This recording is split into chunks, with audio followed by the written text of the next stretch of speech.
So today we continue with our series on the soul and its evolutionary journey. This is part one, preparing for the soul's entry. And we have with us today Dr. Vrinda Davani, who will address Ayurveda's perspective on childbirth. So welcome, Vrinda. So very nice to have you here.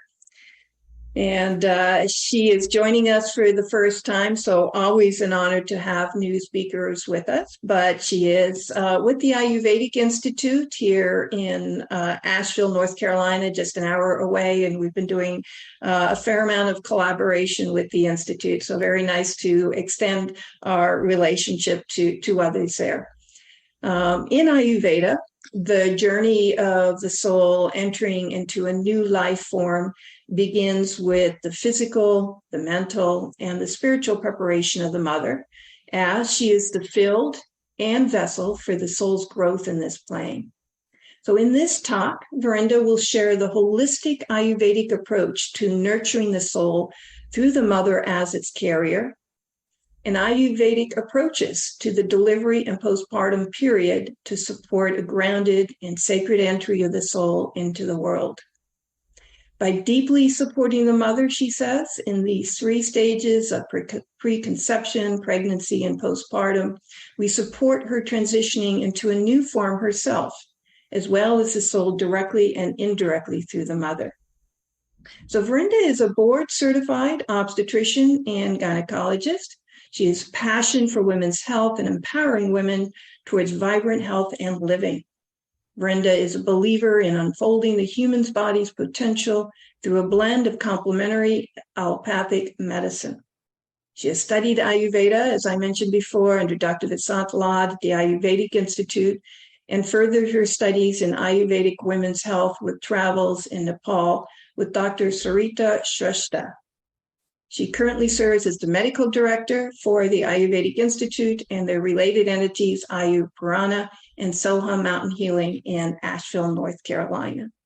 So once again, we're very thrilled to have you here and to be able to host you. I know that you're on vacation, so you're taking a few hours away from family, and we greatly appreciate it. I will just remind everyone before handing it over to Vrinda that there will be time for questions towards the end. So any questions, please just put in the Q&A box, and Vrinda will get to them towards the end. So with that, Vrinda, I'll hand it over to you.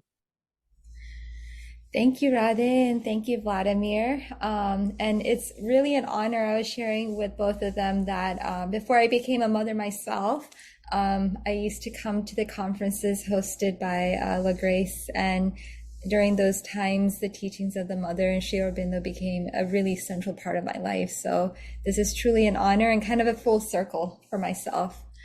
So I wanted to start with more of a sharing of my personal journey for just a minute. And just sharing that becoming a mother has been one of the most powerful tools in my own evolution. You know, I studied obstetrics and gynecology for many years before I became a mother, not really fully understanding the full scope until I went through that transition myself and realizing that there's truly a birthing of a new person in that process, just as much as birthing of the child. And with that, there was a need to allow for a death of certain parts of my being. And I found that the more I held on to the existence that I knew before, instead of allowing and following the aspiration that ended up guiding me towards my next evolution, it was like I was going against nature. And when that happens, there's much internal discord that happens. So just honoring and appreciating the birth of a new being for the mother. And so this unfolding of the mother into a new being is just as much of a evolution of the spiritual and the vital aspects of her as a physical birthing. You know, there's so much change in a mother physically. The ligaments change, the blood volume expands, the actual physiology changes, the structure, you know, the rib cage and the pelvic bones. There's so much changing and evolving on a physical level, but there's just as much change happening in the psyche of the mother. And so supporting this unfolding in a way that's full of grace and nurturing is really truly core in Ayurveda. So in Ayurveda, there's some main texts, and many of you may or may not know this. So if I'm being a little bit elementary, forgive me for a second. But there are three main classical texts in Ayurveda: Charaka Samhita, Ashtanga Hridayam, and Sushruta. So Charaka Samhita is one of those core texts, and it was written thousands and thousands of years ago. And in this, Charaka writes, there's one stanza where he writes that all living beings join themselves on their own with life, their elan vitae, in different species in accordance with the results of the actions performed. None else is responsible for the transmigration of living beings from one species to another. And to me, what I understand from this is that the soul has its own course in accordance with its own karmas. And really what then happens, what is left is the mother is really the field on which the soul is taking its life form in this plane. So in Ayurveda, there are four main aspects that come together that's essential for pregnancy to happen. So Rutu is timing, Kshetra is the field, Ambu is the waters and nutrients, and Bij is the seed. Without these four things coming together, no life can form after the soul has decided to come in. And so the mother, I look at the mother as the field, the kshetra, on which the soul is coming into this plane. And it is the field on an emotional level, spiritual level, physical level. And all of the aspects of this field are nourishing the soul. So what happens then is it's the mother's responsibility then to nurture this new being, the soul, in a way such that it can reach its highest potential, find its aspiration with whatever results of its previous actions. So the soul comes in, we can't control what it comes in with, but we can certainly support a supportive environment such that with that, it can reach its highest potential. And the mother, there's a quote that is quite beautiful and resonates with this thought, where the mother says, "Motherhood is a divine privilege that has been given to women. It carries with it great responsibilities. The manner in which you fulfill these responsibilities will be of great importance in the future of the race." So with that, how do we do this? So our consciousness from an Ayurvedic perspective is to exist on all dimensions of our being, to support all the dimensions of our being. And in Ayurveda, we break it down into 5 koshas, so 5 layers. And I'm going to share this one slide for just a second. Let's see here. I don't know if I have privilege to share this, but yeah, what I can do. You do. Oh, I see it. I see it. I'm good. Oh, perfect. Thank you. Apologies. Okay, so there are 5 layers to a human being. And the Annamaya Kosha, the physical layer, is just one. Annamaya Kosha is the physical. Anna means food. So this layer is created by the food that the individual consumes. The next is the Pranamaya Kosha. It's more of an energetic field. So prana is that vital energy, the vital breath of our being. I find that it very much connects the Annamaya Kosha and the Mano. It's like that bridge between the mind and the physical body. And then there's Manomaya Kosha, which is more of the mental body, which I see more as like the mind. The Mano, from an Ayurvedic perspective, is created based on past experiences, past memories, past lives, that creates the Mano field.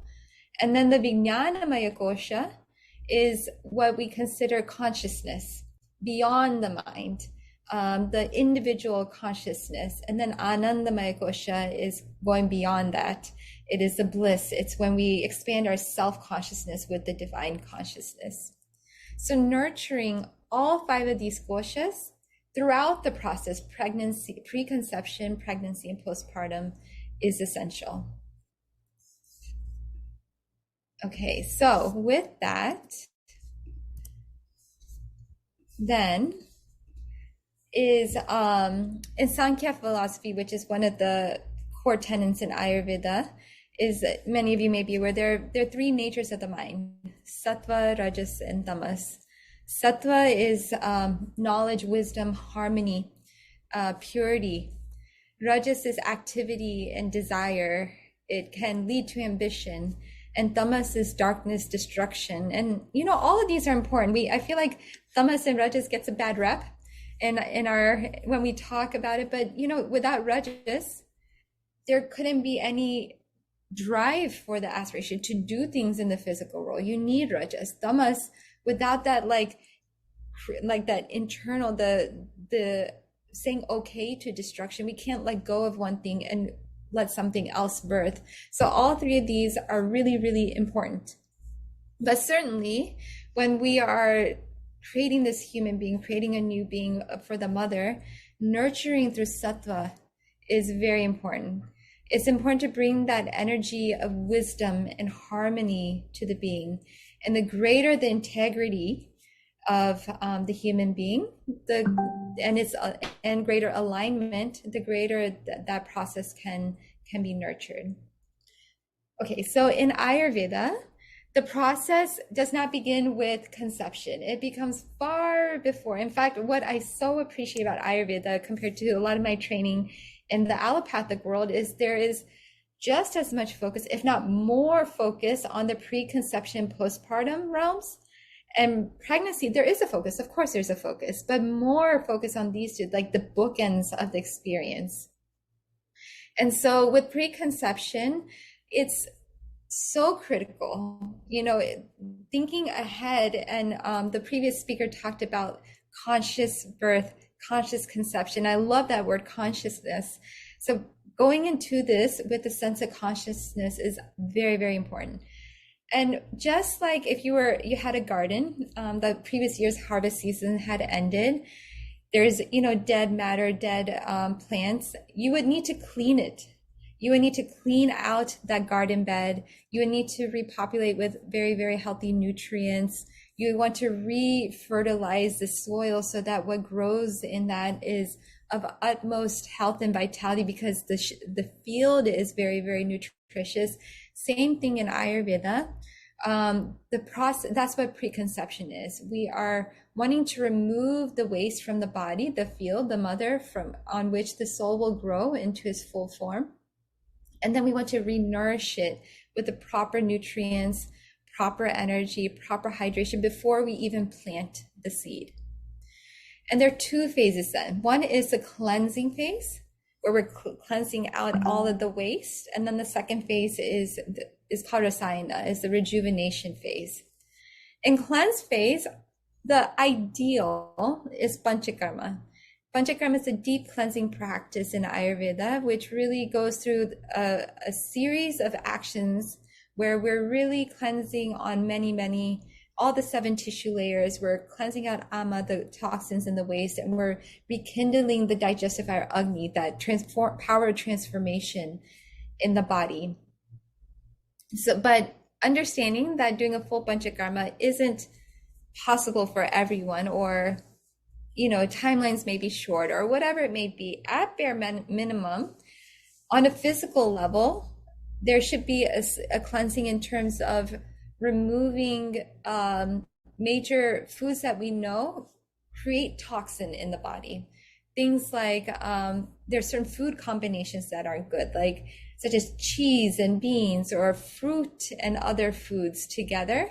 But even more basic than that, most of us have an intuition of foods that we know aren't ideal, like refined sugar, excess gluten, dairy, excess dairy, especially if it's not from raw unprocessed milk.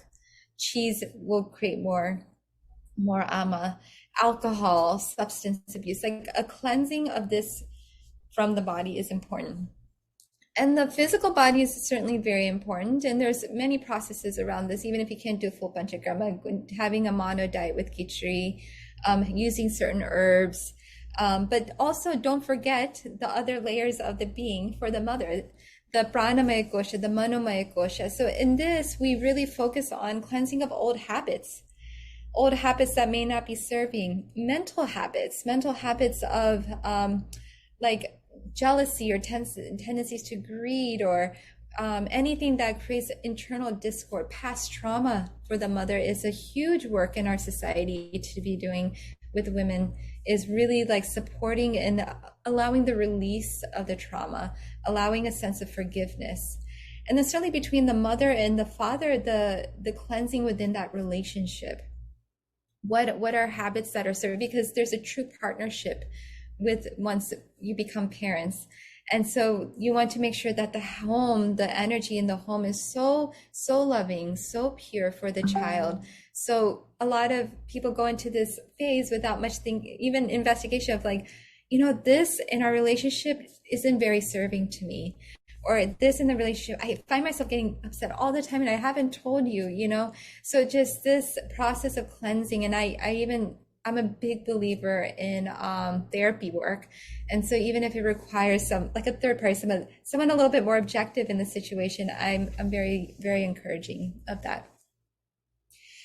So definitely starting to let go also of old flowers in the garden. I was sharing that I had to let go of things that were part of my life. Freedom was a big thing for me. I love being able to, at the drop of a hat, go here and explore there, go here to this conference, or go meditate for a week. And, whatever it is, letting go of those flowers that we love looking at and we hold so dear, thanking them for the beauty that they've offered in our life, and then mentally shifting to a beautiful new existence. In Ayurveda, the embryo is composed of 4 things. One is the mother's ovum. Number 2 is the father's sperm. Number 3 is the soul and that which comes with it. All of the karma, everything that comes with that soul. And number 4 is the diet of the pregnant mother, which really contributes to what we call rasa. Rasa is plasma, but more than plasma, it's the nutrition, the nutrients, it's the vehicle of carrying the nutrients to the body. And so again, number 3, the soul, that which comes with it, we don't have any control over it. If anything, we need to get out of the way of trying to control. We need to allow that soul to come with everything it's coming with, without inhibition. But what we do have control is number 1, 2, and 4, the mother's ovum, the father's sperm, and the diet of the mother. So with what we're doing in this process of cleansing and then following with rejuvenation, we're really supporting the optimal health of the ovum, the sperm, and the rasa that will be supporting the nutrition of the baby. So after cleansing, there is this rejuvenation, rasayana. And rasayana is like the nourishing of rasa. It's the path of essence, the full rejuvenation of body and psyche. So in this example I gave of a garden bed that you're cleansing everything out of, okay, you cleanse everything out, but you wouldn't just plant a seed. You would want to make sure the soil is rich. You want to make sure there's enough hydration. All that's so important. Even from an allopathic perspective, it takes about 100 days for the follicle, which is the egg. It's not the egg just kind of comes and then it gets released and it gets fertilized. The egg goes through a process of maturation itself as well for 100 days before it's even ready to be released in ovulation. And then it takes 35 days for the tissues to fully develop as well. So we're looking at about 4 months. 4 months from the day that the follicle is starting to mature. Those 4 months are so essential that before that, you've cleansed everything. Then you're spending 4 months really nourishing with good Agni, that power transformation. Really, really good Agni. So for those 4 months, before conception, consider it like this golden window to nourish with just such beauty and nectar. So during this time on the Annamaya Kosha level, Once the cleansing process has done, once the Agni, that power transformation, is nice and strong and robust and can handle any input into the body and transform into something beautiful in the body, so that's truly nourishing. Foods like fruits is really, really important. Like mangoes and papaya, these juicy grounding fruits. Nourishing foods like nuts are great. Obviously, all of this, assuming it's organic and free of pesticides, if you can grow it in your own garden with your love, even better. But nuts, and then grounding, nourishing vegetables like sweet potatoes, zucchini, and asparagus. Other things that are really helpful are dates. One of the most favorite things we like to give to support the development of what we call ojas, which is the nectar of life in the body. It's like the ultimate endpoint of rasa is ghee dates. So you can melt some ghee in a jar, then put dates in there and really let it soak. And then you take a date every day. That's one of the most favorite things. From pranamaya kosha, really regenerating that life energy and harnessing the energy within the creative space of the body, especially that Swadhisthana chakra, the second chakra, right in the womb space. And for this, I think pranayama is so amazing. The practice of breath work is very amazing. Yoga is very amazing, as well as meditation. Whatever is regenerating that life energy within the mother. Because what happens is you harness that energy in the Svadhisthana chakra, the second chakra, and then the body then is able to take that energy and then carry it to the rest of the body. And then with Manomaya Kosha, meditation, filling the space that whatever you cleansed out, now filling it with purity and positive thought, chanting and reading of scriptures. And I know there was a conversation, the last one, about like, what's the ideal mantra to be saying? And honestly, I think I totally agree with the conversation. It is whatever brings that sense of like love and purity. And it's also about your intention. So yes, we could give like, okay, these are great verses, but even more important, it's what is your intention for this pregnancy? What would you like to fill in? And then you choose the scripture accordingly. And more important than the scripture, it's the intention behind it, I think, is really important. And I remember there was an example, it was from one of the conferences that I had attended at La Grace's. There was an example given of a pregnant mother, and there was a picture in her room, and she kept watching, like, she loved this picture. It's so beautiful. And the child actually ended up being born and looking a lot like that picture. And it just goes to show, like, whatever we're putting into the mother's body, it truly transfers to the soul and the new being. So really just whatever brings that sense of love and your intention for the soul.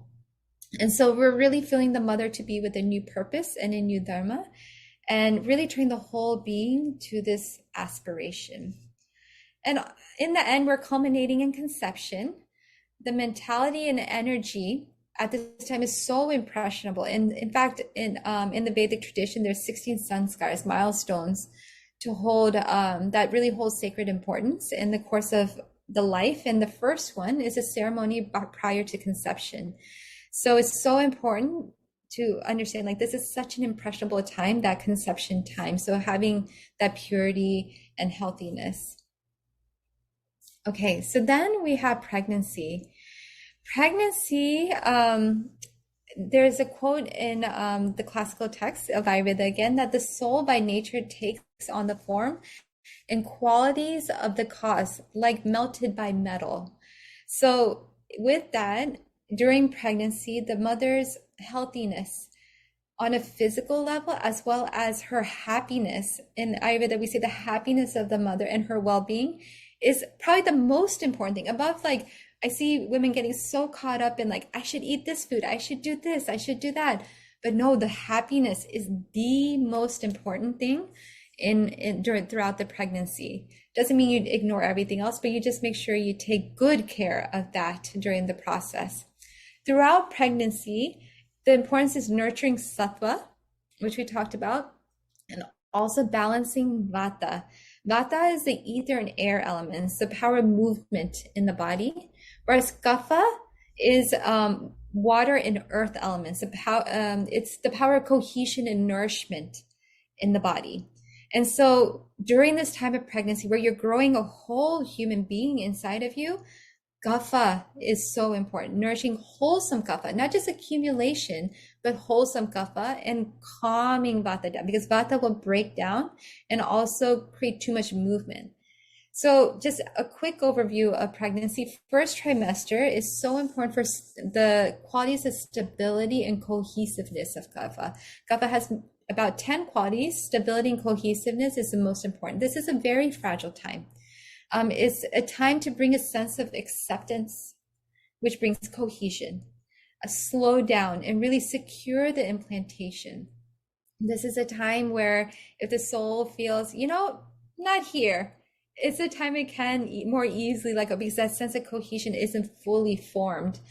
It's also the time that the baby towards the end starts establishing sense organs with balanced elements, really in that third month. So during that third month, the end of the first trimester, is a time to start listening to good, beautiful music, listening to good thought, making sure what the mother is watching is very, very carefully looked after.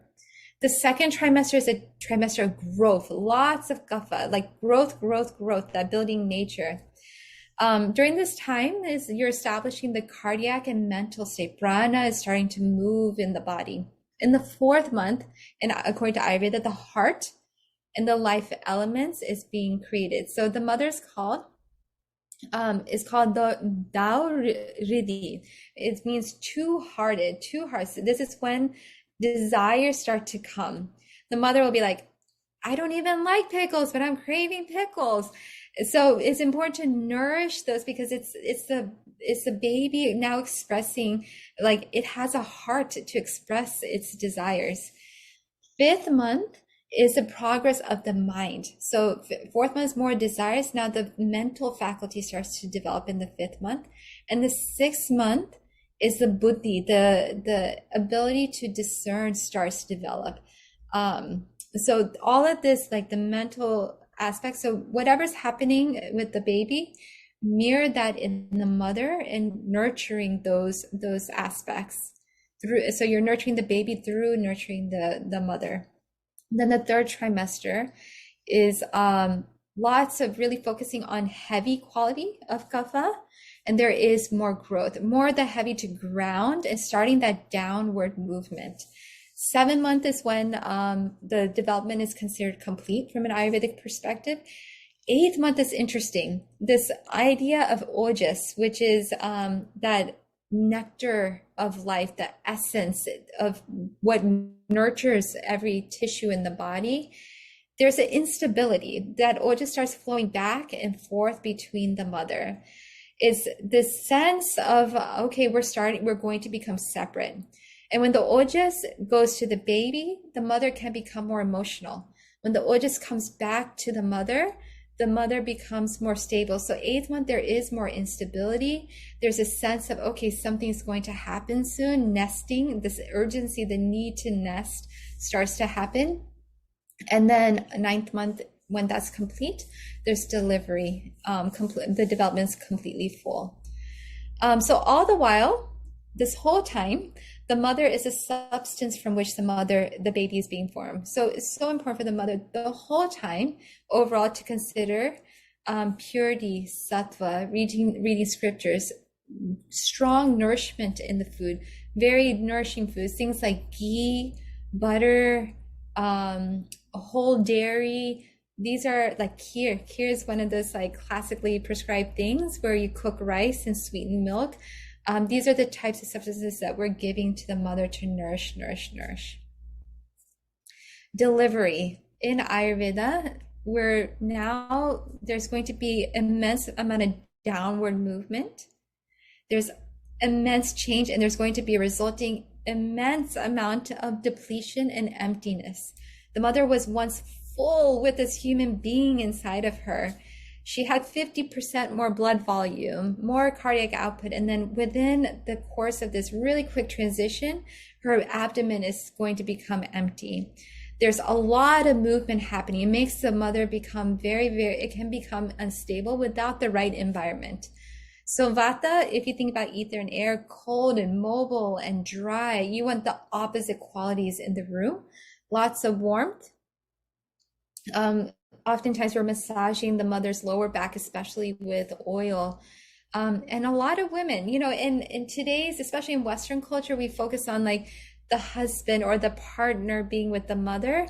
In Ayurveda, it's actually other women who have also birthed or who have been around birthing a lot, because there's an experience that men, while I had my husband in my delivery room, but I'll tell you, he was very sweet, and it was one of those things like nice to have, but what was really support to me was my doula. My doula became a second mother to me, my mother in there, my sister in there. Those were the women, that women collective energy, especially the women who had been through it, who could guide me, was the most important thing. So in Ayurveda, it's actually focused on a tribe of women in that room. In the first moments, thinking about a seamless transition, the baby going from dark, more like not so much different noises, more of a shushing noise. It can hear, but more that back tone of shushing. You want to transition to a room that is a little bit darker, is quiet, is warm. One of the things we do is we click 2 stones in the ear to kind of ground, to feel that earthiness of this plane, to help bring that baby into this plane. The first sounds, think about all the senses. The first sounds that the baby hears is very important. So we chanted a mantra as one of the first things the baby heard.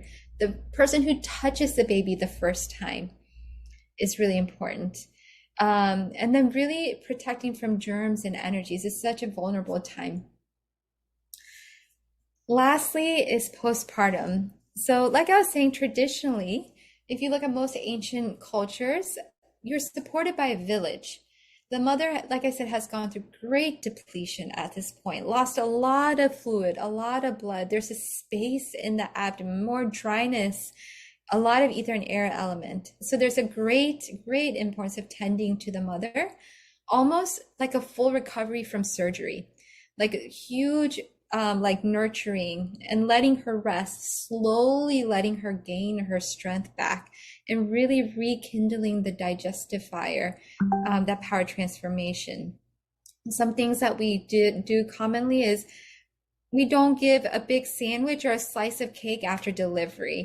In fact, the opposite is given. It's like you start with what we call panchakola ghee. It's the ghee made with certain very heating herbs, to just start kindling the digestive fire. And then you start with a very soupy rice, maybe even broth. And over the course of 10 days, you're rebuilding the diet to more of a normal diet, not right away, because the digestive fire is so tender. And if you don't have good digestive fire, nothing will transform, and it causes a lot more havoc in the body. So diet is tended to, lots of warmth, oiliness, massages every day to the mother. Even self-massage is great if that's not having massage by a mother or someone else isn't possible. And then wrapping the belly, that space, like kind of bringing a sense of cohesion and compression to that area. Today, I just wanted to spend the last few minutes just highlighting, putting this into our modern context in our modern world. There's the culture is so different. There's more emptiness. There's such a difference. In fact, postpartum depression, 1 in 5 women, in some parts of the country, 1 in 4 women suffer from postpartum depression, and serious postpartum depression. And it's not talked about. A lot of women feel guilt for even feeling that way, that I have this beautiful baby, I should feel full of joy. I see all these pictures from other women about how in love they were with their baby, and I just don't feel complete. I feel empty. When Anna isn't being fully nourished, when prana is being depleted, when mano is disturbed, this makes a very vulnerable time for the mother. And so like I said, traditionally the mother was allowed to rest. There was other women really supporting. There's people around supporting.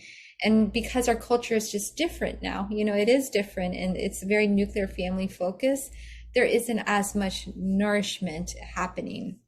And so when that nourishment on these first three layers of Anna, Prana, Mayo isn't being nourished, then the Vijnana is becoming difficult to achieve. That inspiration, aspiration from within, and then to permeate that to the child becomes quite difficult. So I share this really as a strong call, kind of a bit of a plea, because I've done a lot of nonprofit work in this area, to our current society, to just let's pay more attention to this period. Pay more attention, take more care, give more grace to the women. There's so much focus on the baby, that's excitement that everyone has, and make sure that we're looking at the mother with just as much tenderness and love in our heart. And so just really looking towards that. There's so many great tools today with like meal train, calendars online, support structures. And I actually recommend, just because our society is structured differently, I encourage women in their pregnancy period to really build that tribe earlier in the pregnancy, and then create structures for themselves with their, like in a wedding, you have your best man, or the bridesmaid who's taking care of everything for the wedding. Have your pregnancy maid, someone who's your best friend, who's really going to help coordinate all of this for you, because there's so much happening during that time that really, like, being nourished with good food is so important. Having someone to even just like throw the laundry or just clean the dishes is really, really, really helpful. But just that sense of warmth and lack of emptiness, not with noise, not with tons of people, not with tons of visitors, but just feeling the love of people around you is very important for the mother. And with that, that's what I had. I wanted to leave time for questions.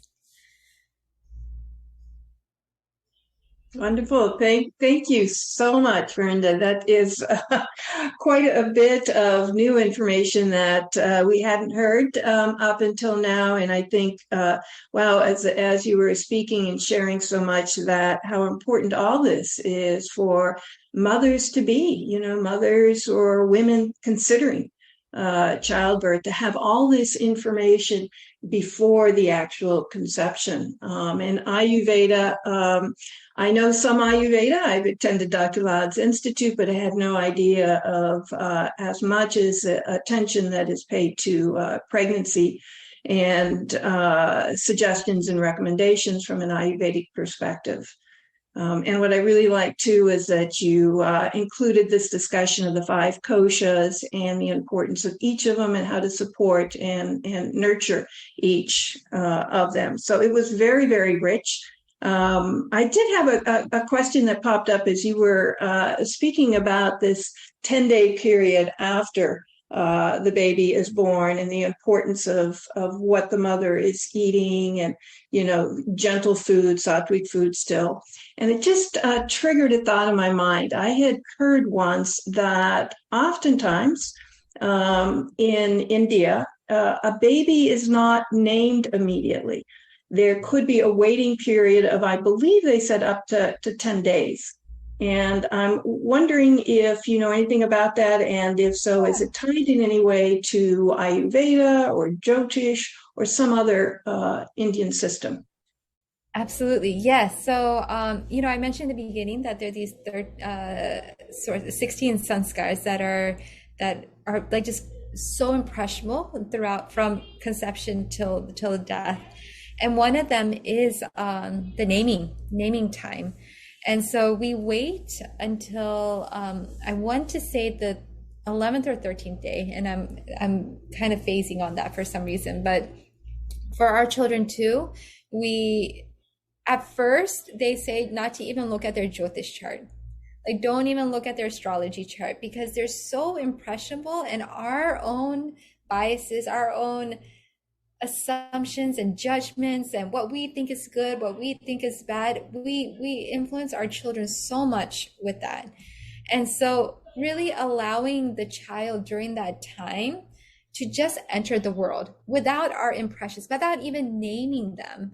Because even a name has its own like identity, but just really allowing them to be in this transition period from the world before to this physical plane that they're in now, is really important, which is why for it's called Vritti Sutak. It's about 3 months where you try to shelter the baby from visitors, from a lot of noise and conversation, even trying to keep it darker because it's such this transition period where you don't want too much impression. So yes, so we usually wait until 11 or 13 days. I'll get back to you on that. But one of those 2 days, you wait until that time, and then you look at the Jyotish chart more just to see what is that natal sound. So based on what time they're born, you can look at what nakshatra or the stars that were in place, what star in terms of the moon cycle they're born in, and then there's a sound associated with it.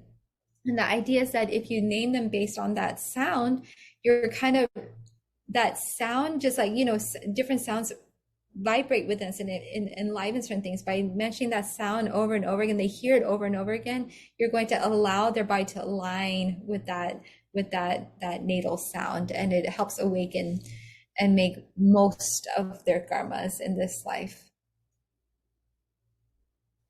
Thank you. Yeah, I know the importance of the moon placement in its nakshatra and even in its pada, if you will, and these 108 sacred sounds, Sanskrit sounds in the sky, and the alignment with the baby.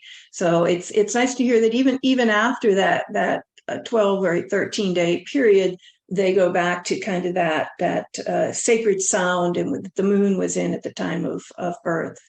Very, very nice. And I assume that that's Jyotish and not necessarily anywhere in the Ayurvedic scriptures is this mentioned? So in Ayurveda, it's part of the Vedic classical, the Vedic texts. And so Jyotish technically is, in the end, all these sciences, when you use it together, it's encouraged to use it together. So Jyotish, Ayurveda, yoga, Vastu. Exactly. When you use all these together, they're just like different branches of kind of the original source, and you're just touching on different aspects of the being with each one of them. So yeah, no, definitely we encourage the use. There's even like medical astrology, it's a medical Jyotish. So incorporating those insights when we're looking at the client before us, when we're practicing Ayurveda, is really important too. And anyone who has questions, and just one more, and then I'll turn it over to Vladimir, who I'm sure has both questions and comments. But anybody else, also please put in the Q&A, or you can even raise your hand and we can open your mic or bring you over. But I just have one other question that came up, and curious again as to Ayurveda's perspective on this. You had done such a beautiful job of detailing the development of the fetus over this 9-month period, and when the heart develops, when the mind, when the knowledge, etc. So does Ayurveda look at this? I know you said, happiness is most important before diet. But given that there are certain organs and functions that are developing very specifically at certain times during that 9 months, does Ayurveda recognize it in terms of making recommendations as to specific foods or type of foods that would support the development of the heart or the kidneys or the brain, etc.? Is that something that you could find in the Ayurvedic texts, or that has developed afterwards?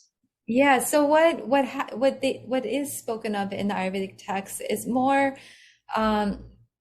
instead of like what's being developed, more what is the state, like the physical state of the embryo.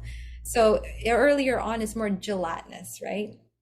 So you're going to have more things like yogurt or ghee and milk, so kind of more of a gelatinous, and then you kind of progresses. So then you move to kheer as like the body's becoming more and more formed. So, but really what's talked about more than anything is like the importance of ghee, whole dairy, and ghee, whole dairy, butter, things like butter, and then kheer. Kheer, for some reason, is mentioned a lot. And so those are the foods that are encouraged throughout pregnancy. And then I'd say the other really important thing is just making sure that the Agni, the digestive fire, is really important because it's the power transformation. You can't transform and grow a human being without good Agni. So I tell people just make sure you're eating, especially that first trimester where women don't feel good, their whole Agni is a little bit off. And so really tending to that with ginger pickle, things like that. Ginger is really helpful. Even from a Western perspective, there's great research on ginger. And it's one of the, like I learned in residency, ginger is one of the first go-tos. That's encouraged. And then certainly, I mean, it goes without saying that making sure that you're eating wholesome foods, nourishing foods, sattvic foods, and this is an important point when we talk about cravings. Yes, it's very important to satisfy the craving of the mother.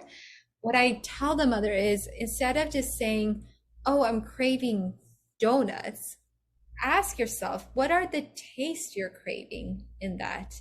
Our mind has an association between certain taste and certain foods we've enjoyed, but perhaps it's more the taste you're enjoying. Maybe it's not even a taste you're craving, it's actually a feeling you're craving. And then ask yourself, can you satisfy that craving in another way that will be more nourishing to yourself? And so that's the craving thing is really, really interesting to me. And so that's kind of how I navigate that with my clients. And but yeah, so kind of to your question more directly, it's more about the state in certain foods versus certain foods per the development. Instead, it's more what are the actions that the mother is doing to facilitate that growth. Yeah. Thank you. Thank you. Vladimir, I know you wanted to say something earlier. Yes. There are different traditions of this naming the child. Some people know already from the beginning, even before conception. So they invoke a particular soul, particular being, yes, and conceive the child consciously with the plan in view, or some kind of request from the divine to send a particular soul. So it's a more conscious type. This is something which in many families they already know. For example, I was named even before I was there, before even marriage. So they knew my name before. I do not know whether it is, it's maybe another view on it. And the other question I wanted to have is that to welcome the child, which is more occult thing. So that when the child is born, not to just keep, not this type of natural convenience for the child, but more like they put the golden spoon in the mouth with the honey and ghee and give the name and welcome to this earth and announce, there's some kind of parade in this. So maybe it's harmful to the scary for the body, but in the occult sense, it gives an impression, very powerful impression on the being. And also the first 5 minutes are considered in occultism the most important, and because in that moment everything is being formed for the reincarnation. So how Ayurveda looks at this? Could you just have another? Yeah, no, I'd agree. I'd say yes. It's so impressionable, it's so important, and doing it consciously is most important. And I say Ayurveda because, again, from a physical perspective, Vata and Ether at play. It's already so much movement and change happening. So how do you bring a sense of like calmness to the system by making that transition more smooth and gradual and warm? Which is why we talk about like, okay, keep the lights quite dim, make sure it's very warm in the room, make sure it's not loud in the room. And then yes, there are a few things. So I mentioned the click of the rocks in the ear. It's like kind of grounding themselves in that moment. Who touches the head first? is very important. Like choosing that person very, very with a lot of thought is important. We decided not to have even our midwife be the first person. We chose for my sister-in-law, who we have great reverence to be the first person who touched the baby's head. And then certainly, like you said, the honey and the ghee mixed together with the spoon, and it's just a lick of it. And ideally, you even kind of rub a couple of herbs with it. And that definitely, like gold and honey, these are herbs are so good for the nervous system. And gold brings a sense of like strong integrity and like calmness to the nervous system. In fact, gold water is one of the biggest things, even in the postpartum period. You take a coin and you boil water. It's kind of creating, like colloidal gold and colloidal silver, which you can buy now. You can make it in your kitchen. And that's really what it is, because it brings this strong sense of like integrity and cohesion to the nervous system, especially. So that aspect from an Ayurvedic perspective, yes, from a cult perspective, beautiful things, but also from a physical perspective, it's doing very important things. And the ghee and the honey mixed together is kind of kickstarting their immune system as well. So yes, it's on both of those planes. But the very, very kind of considering a smooth and not jarring transition. So the parade in Ayurveda is very subtle and spiritual versus like through the senses of like sight and noise, so but it's a very subtle and spiritual parade. Yeah. There is one small thing also I wanted to clarify. Sometimes they say in the 8th and 9th month, they say that the women should not eat much, that the child should be thinner to go easier, not to get fat, not to feed the child too much. What do you think about this? You were saying that the kapha has to be supported in the last months. Yeah. So kapha, like I was saying, has different gunas, different qualities, and you can focus on different aspects of it. In the last trimester, it's more the heaviness, like the downward energy that you're focusing on, with like rest, starting to be more internal, taking walks, or even a little bit of squatting a bit, that kind of heaviness. That's the most important thing in the last trimester. The growth is still very important.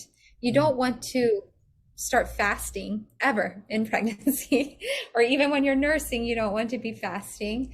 But whereas the second trimester is the most exponential growth, the third trimester, you're just more bringing nourishment, making sure the Agni is nice and strong. So yes, still growth, but you're not trying to like keep pounding on the nourishment, but it's more the heaviness that we're trying to activate. All right. And we do have a couple questions here, and I know we have a few minutes. So Julie McDuff, what about if we are adopted just after birth, if the father is not part of the process of pregnancy? And I know we didn't talk a whole lot about the role of the father from a Ayurvedic perspective, but in this particular case, adoption just after birth, where the father isn't part of the process. Any comments or observations you'd make, Brenda? So the father can be very, very, very beautiful and important.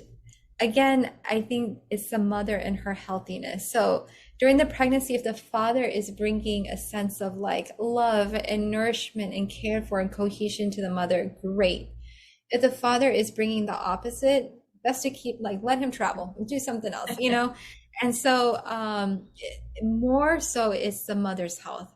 So even in the case of, they're surprise pregnancies all the time.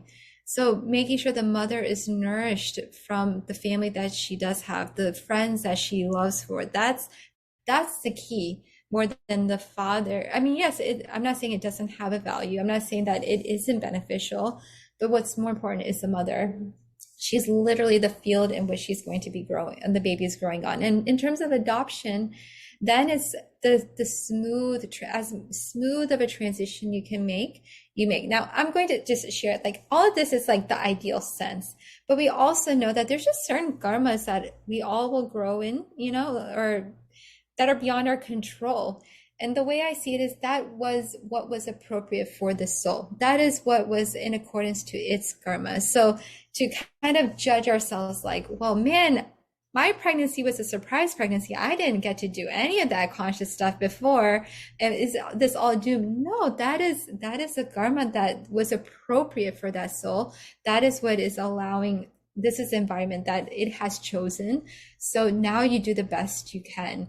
There's just certain things that will always be, and that is the number one lesson of parenthood. You are never really in control. You do the best you can, but you're never really. So I just want to give a sense of grace in all of this, because I do feel there's a lot of pressure that people put on themselves in this whole process. Beautiful, beautiful answer. The other question, what manifestation does the baby present indicating the touch of the divine? I'm not sure I understand that completely. Can you read that one more time? What manifestation does the baby present indicating the touch of the divine? And this is from Jackie. We can also see if Jackie wants to come over and elaborate a bit. I'm not sure what the question is, but does that trigger anything in you, Brenda? I'm going to see too if she'd like to come over and maybe elaborate a bit. If I can find her here. I'll say this. I'm not fully clear on the question either, but I'll just share a couple of things. One is in Ayurveda, the times of transition, whether it's, she's raised her hand. I'll just share the slide. I'm going to go ahead and bring her over. Yeah. So, Jackie, if you can just come over, I'm promoting you to panelist. And okay, here she comes. Perfect. Connecting to audio, and then you'll just have to unmute yourself, Jackie. Give her a second here. There you go. She looks like she's having some problems with audio. So I was just going to share while she, okay. There she is. Okay, great. And just unmute yourself, Jackie.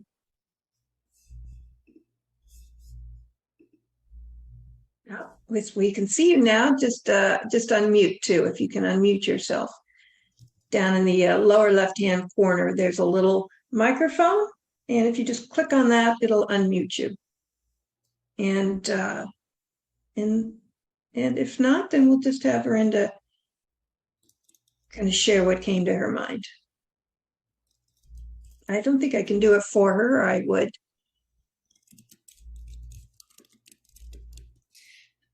Okay. We can... Go ahead, Brenda. Oh, there you go. Yeah.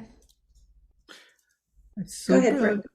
Brenda, you share what you have to share, because it may not happen. So that's okay. Okay, wonderful. Well, Jackie, if you can speak, just feel free to interrupt me. But there are the transitions are really important. So that, like, if you think about like dawn and dusk, transitions in a day. Very important, which is why that morning time, what we call Brahma Muhurta before sunrise, is such an auspicious time to meditate and do spiritual practice. Similarly, birth and death are such where the plane is subtle. Our ability to connect with the divine or our psychic being is more and more is so subtle. Our ability to be in touch with that is so subtle. So for even the mother during that time of birth, is such a powerful time for the mother to, through the child, be in touch with the divine. So just having that awareness can be really beautiful, especially if you do all these transitions consciously, whether it's dawn and dusk, end of the year, transitions between different phases of life, birth and death. I have a very provocative question, because in the scriptures, the description of the conception and everything is given in a very interesting manner. Once the lady is pregnant, the relation between man and wife, once she is pregnant, there should be no intimate contact with the husband. That means this year. Then after the pregnancy, she has no contact for 1 year. And then because she's feeding the baby, and then the 1 more year for her to rest. So 3 years, no intimate contact with their husband. It's in the scriptures, and Brihadaranyaka. So if you comment on this, the relation between man and woman during pregnancy and after pregnancy.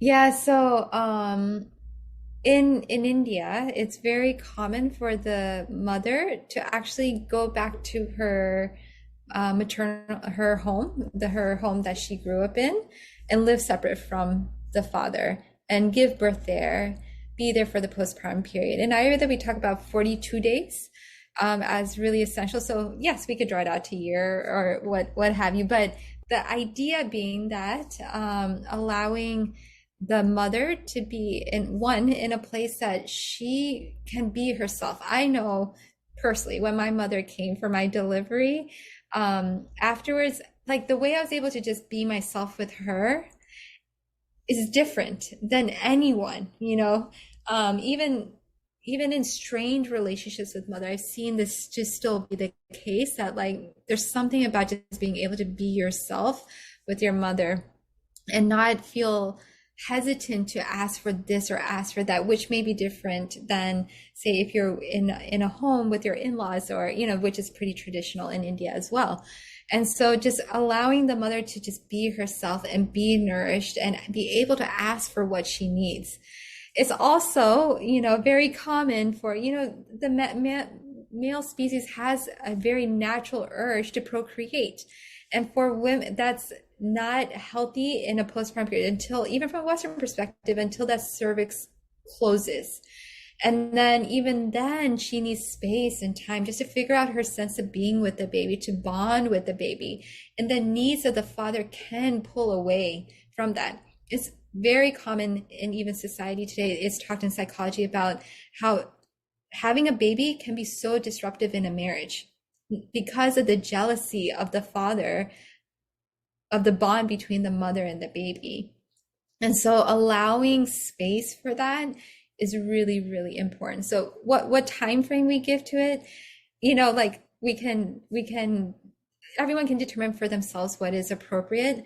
But just speaking to that, yes, there is importance of that bonding and just the ability for the mother to focus on the baby, on herself, and not be distracted by the needs of the father, emotional, physical, all the needs of the father, and to be in a space where she is fully nurtured and can ask, doesn't feel like she has to hold back in asking her needs. Thank you. Thank you so much. Beautiful. Well, thank you so much again, Verinda. It has been very educational, and I love the perspective of Ayurveda, and could see throughout your talk you beautifully weaved and interrelated Ayurveda with integral yoga and its concept of the psychic being and soul and its development in this world. So thank you so much. That was absolutely wonderful, and we so appreciate it. And for all the participants, we're going to take a 2-week break, and then we'll begin part 2, which is the development and growth of the soul once it's come into the body. And that'll be, I think it's a 6 or 7 week series. But again, and I wanted, if you wouldn't mind, Verinda, could you just say, there's so many people in our community are very interested in Ayurveda and learning more. Could you just say a little bit about the Ayurvedic Institute, and if they're interested in learning more either on this topic or in general in Ayurveda, where they should go, what you have to offer there at the Institute? Absolutely. So the Institute offers a health counselor program, a practitioner program, and an Ayurvedic doctorate program as well, all three. And this year they started doing a program of, you could do part-time enrollment, you could study from distance. So if that's of interest to you, you can look at the website ayurveda.com or email admissions@ayurveda.com. So that's more of more of an intense, fully in-depth experience of learning. If you're wanting to learn tidbits, our sister company of Ayurprana, which website is liveayurprana, AYURPRANA.com. You could see there's courses there, there are seasonal cleanses there, there's consultations if you want one-on-one consultations. And if you're wanting Panchakarma, sohamhealing.com. That's our retreat center where we're doing Panchakarma there, and also leisure stays. It's beautiful. It's absolutely gorgeous with the most beautiful rooms and beautiful dining. So if that's of interest, you could check it out at sohamhealing.com. Wonderful. And Vladimir and I will just attest to the fact that that not only the Soham Healing Panchakarma area, which is absolutely beautiful, situated up in the hills, surrounded by beautiful trees and the birds, and it's removed a little bit outside of Asheville. But even the Institute itself, that settled itself from Albuquerque now into the heart of Asheville, and has a couple different locations there, is absolutely amazing. Dr. Ladd and Verinda and his entire team has done such a beautiful job of relocating and really enhancing the environment and experience of learning Ayurveda in the Asheville community. So yeah, I would encourage all of you also to check out the website. Good. Yeah, we're loving Asheville. We were very warmly welcomed, and the community is just amazing. Yeah, beautiful. Okay. Again, thank you so much. And we appreciate it. And namaste. Have a good vacation. Thank you for taking time out for us. Of course, my pleasure. Okay. Bye-bye. Bye.